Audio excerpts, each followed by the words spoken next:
2025년에 가장 주목할 만한 부분은 고주파 절제술이 갑상선 미세유두암의 치료에 대안이 될 수 있다라고 인정이 된 부분입니다.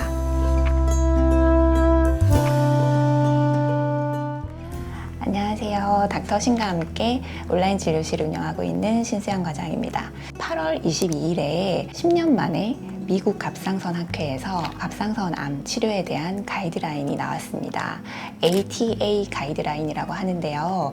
이게 2015년도에 ATA 가이드라인이 나온 이후로 10년 만에 분화 갑상선 암의 치료에 대한 가이드라인을 제시하고 있습니다. 이 ATA 가이드라인이 전 세계에서 갑상선 암의 치료의 표준을 만들어주는 가이드라인이거든요.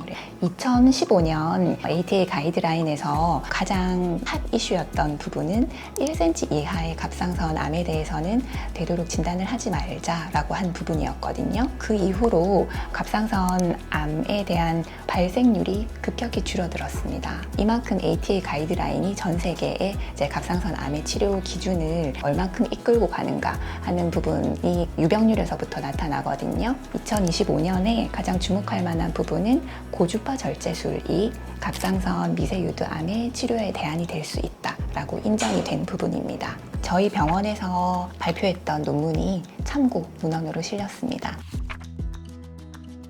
고주파 절제술이 갑상선 암을 치료하는 효과적인 치료라고 하는 부분을 입증을 하는데 큰 공헌을 한 것 같아서 매우 기쁘게 생각합니다. 이 논문은 74명의 환자에서 84개의 갑상선 암에 대해서 고주파 절제술을 시행한 후에 5년 동안 관찰을 했을 때 암이 완전히 없어지는지 그리고 재발이 없었는지 합병증은 없었는지를 관찰한 논문이었거든요. 5년 동안 관찰을 했을 때 그 모든 케이스에서 암이 소실이 되었고 재발이 된 케이스는 한 건도 없었습니다. 그래서 아주 치료 효과가 입증이 된 대표적인 논문이라고 할 수가 있습니다. 논문의 데이터들을 보면 저희 병원처럼 100%의 치료 성공률을 보이는 병원도 있고 평균 90% 혹은 더 밑으로 나오는 경우들도 있기는 한데 일단 이 갑상선 고주파 치료를 하는 병원들이 전 세계적으로도 그렇게 많지는 않습니다.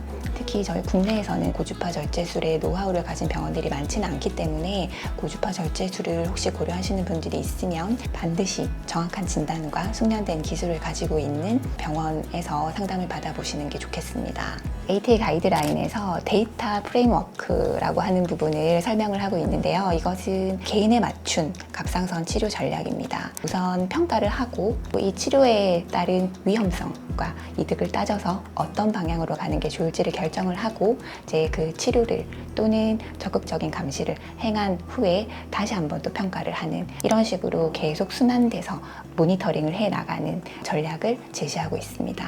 위험성이 낮은 미세 갑상선 유두암 같은 경우는 악성도가 아주 낮기 때문에 이전에는 무조건 수술만을 고집했던 시기와는 달리 적극적인 관찰도 가능하고 그리고 고주파 시술도 가능한 시대가 왔습니다. 갑상선암을 진단받으신 분들은 지금 현재 개인에게 가장 적합한 치료가 어떤 것인지 수술일지 또는 적극적으로 관찰을 하는 게 좋을지 고주파 치료를 하는 게 좋을지 담당의와 충분히 상의를 하시면서 결정해 나가는 것이 좋을 것 같습니다.